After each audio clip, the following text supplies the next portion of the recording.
Hi everyone, Dave here, East Rosebud Fly and Tackle in Billings, Montana. Today I'm going to tie a mayfly for you, an emerger of the mayfly that most people have probably never heard of. It doesn't occur in a lot of places. It's the genus and species is Tympangio hecuba. Most of us just call it the heck or hecuba.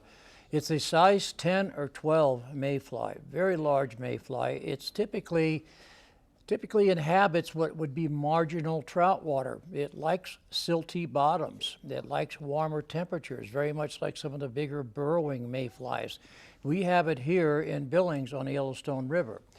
And in some years, the hatches can be absolutely massive. And again, this is a size 10 mayfly, so the trout really go nuts for this. I always like an emerger type of mayfly when you have something this big emerging. A large mayfly is not only hard to tie, it's hard to get good quality hackle for that size fly, and I've just always found that trout like an emerger better than a dun. So let's get started, we'll tie this thing. Okay, so again, what we're going to be tying is basically a very large Klinkhammer style fly. I'm using a Daiichi 1167, this is the size 10 or 12 for this fly. I prefer the Daiichi. It's a really good Klinkhammer fly. For the thread, I'm using 8/0 Veevus in olive. I'm not using a heavy thread because I need the strength. I'm using a heavy thread because I'm going to be doing a lot of dubbing, and dubbing just goes quicker on a heavy thread. I'm going to start my thread at about the 80% point. I want to leave some room up here behind the eye to tie in our post. Wrap back and get it started. For the tail or the shuck, I'm using amber sparkle emerger yarn. That's this stuff here. I really like amber colored for mayflies. Your shuck on mayflies should be translucent. On caddisflies, you want a darker color because it's a different metamorphosis on caddisflies, and you want a darker color to imitate that caddisfly. So all I've done is taken about 15 strands. Don't overdo the shuck. Again, you're supposed to be translucent and see through it. I burn one end and mash it, and then I work off of the unburnt end. That way I can use this strand until I'm out of it and still have the same number of fibers that I started with. Even that up.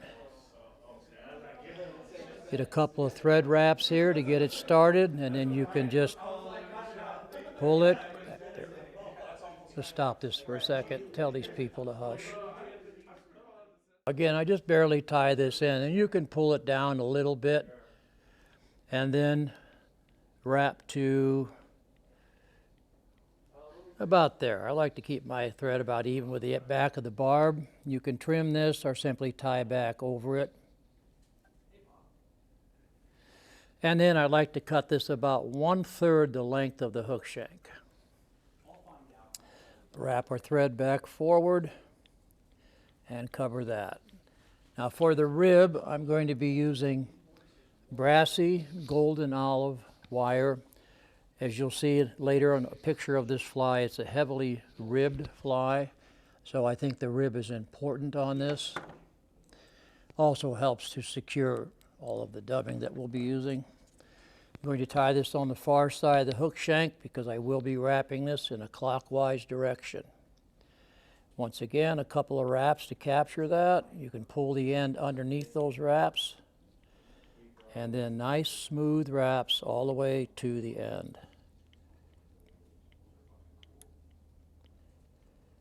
Bring my thread back forward a couple of wraps.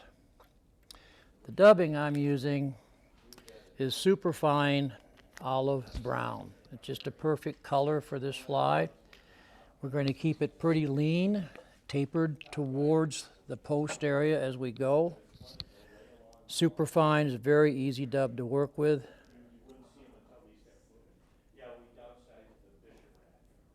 Secret to getting a good consistent dubbing rope is to always overlap your previous dubbing.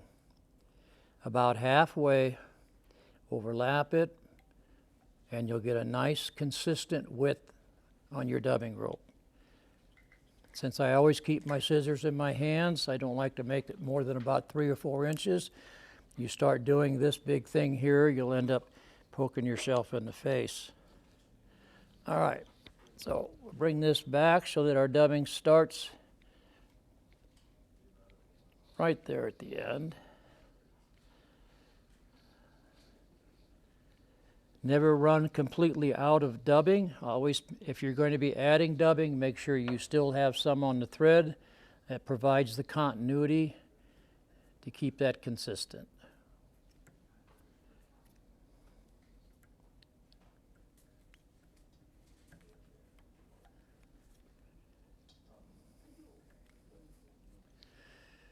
Always easier to add dub than to take it off.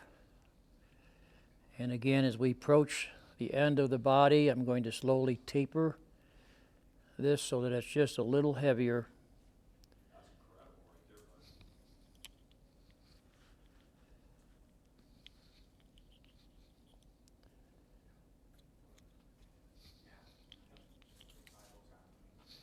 And we want to stop right where we tied in our thread.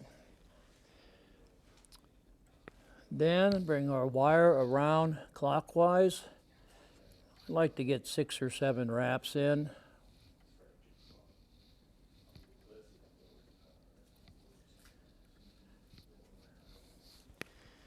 And then we'll break it off.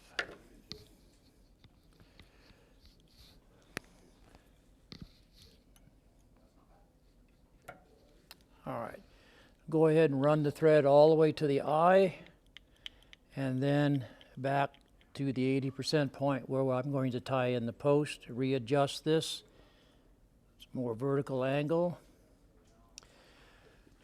For the post material, I'm using a combination of light gray McFly lawn and some gray ghost Krystal flash mixed in with that. That Krystal flash just helps to make this fly a little easier to see, particularly in the evenings. I'm going to take about 2 inches off of this. This is the same posting technique that I use on all of my dry flies, so all of the videos that I've tied dry flies, it's the same. Make sure you keep your materials on top of the hook shank. 1 hook wrap, 1 thread wrap, tight. A 2nd thread wrap on top of that, tighten it. Then we're going to twist this, and then I'm going to make an X wrap going over the top of that. Pull your materials.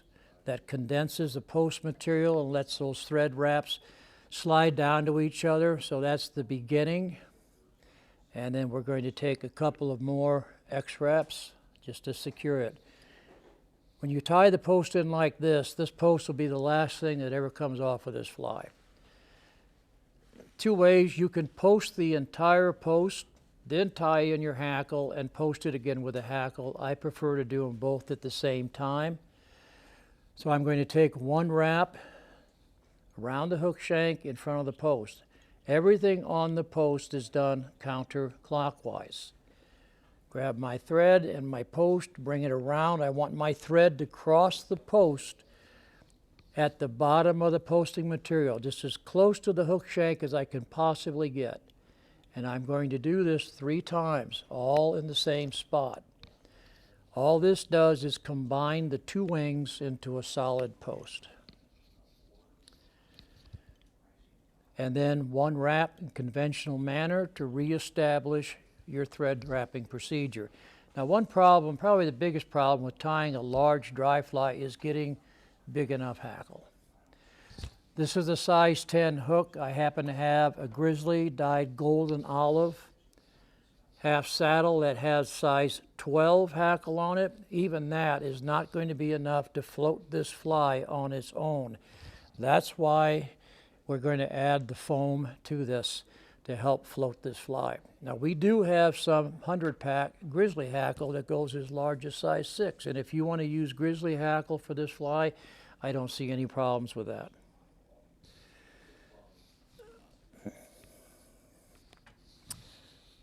Prepare the hackle here, bare a little of the stem.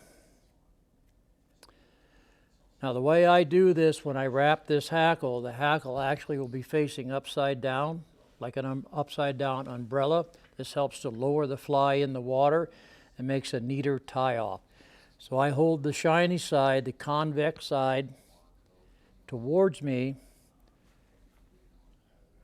wrap the bare hackle stem to the back of the eye, back towards the post. As I approach the post, I bring the hackle vertical with the post, with the inside of the hackle, the duller side, against the post, and that's important. And then make a couple of oblique wraps at an angle like this, and it helps to pin that hackle up against the post. So that's exactly where we want it, inside of it against the post. Now I'm going to post the post and the hackle at the same time. And once again, since we need a lot of hackle on this fly, I'm going to be going up farther on the post than I normally would. It also will leave us some room for the foam. Again, everything on the post is done counterclockwise. This really pays off when you tie off the hackle and finish the fly.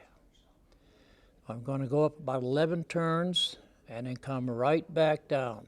The smoother your hackle wraps are, the smoother your thread wraps are on the post, the more smoothly your hackle will wrap. When I get to the bottom of the post, once again, reestablish my normal wrapping clockwise, come behind the post. Now I have a little bit of a gap here, so I will fill that with a little dubbing. What I'm using for the post is fly foam from Wapsi. The tan is kind of a compromise between high vis and the more natural color, which is a dark olive. The tan you can see, I think the white would be a glaring error. I'm going to prepare this first by just simply notching one end. It doesn't have to be very deep. This will allow me to tie this around the post. Just make sure that the foam doesn't exceed the back of the eye. So we're in pretty good shape right there. A little more dubbing.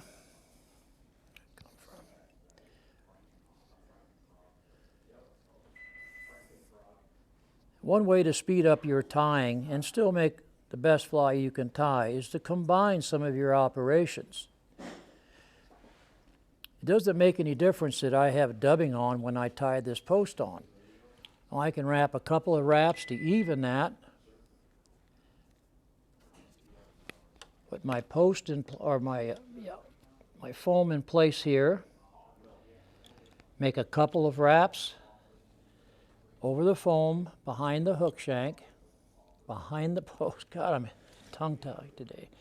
So that just basically gets it secured. You can pinch it, come in front, get those tag ends down, and the rest is just X-wrapping to get the post material, the foam, secured. We also want to make sure that underneath on the bottom that our dubbing has covered it.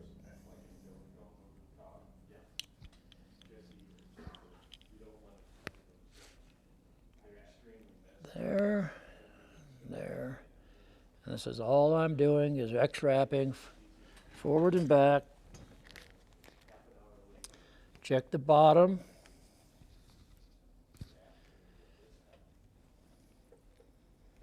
Make sure we don't have gaps. We got a little ways to go here.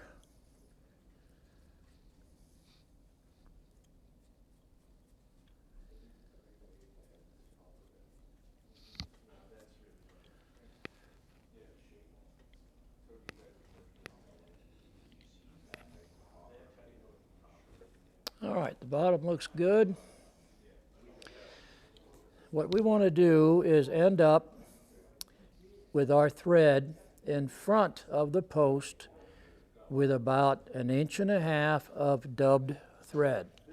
I'm going to make one more wrap behind and then come in front. So this is where I am, in front of the post with about 1.5 inches of dubbed thread. The dubbed thread helps to raise this hackle up when we tie it off, and I'll have enough left over to finish the head of the fly without trying to dub 1/4 of an inch of thread. Once again, the hackle is facing up, like an upside down parachute. That's important for this. Dull side facing the post. And we just wrap it. Make sure each wrap is directly underneath the other. You'll have to kind of push on this foam a little bit. And you'll end up with the hackle on my side and down. You raise your thread up, and all I'm going to do is go counterclockwise and pin this hackle against the post. 3 wraps. 1, 2, and then when I come back around, I go clockwise. And you see I still have some dubbing left. A couple of wraps, finish off the head, and I'm right behind the eye of the fly. We'll whip finish this. Well, how about that? I have a broken whip finisher.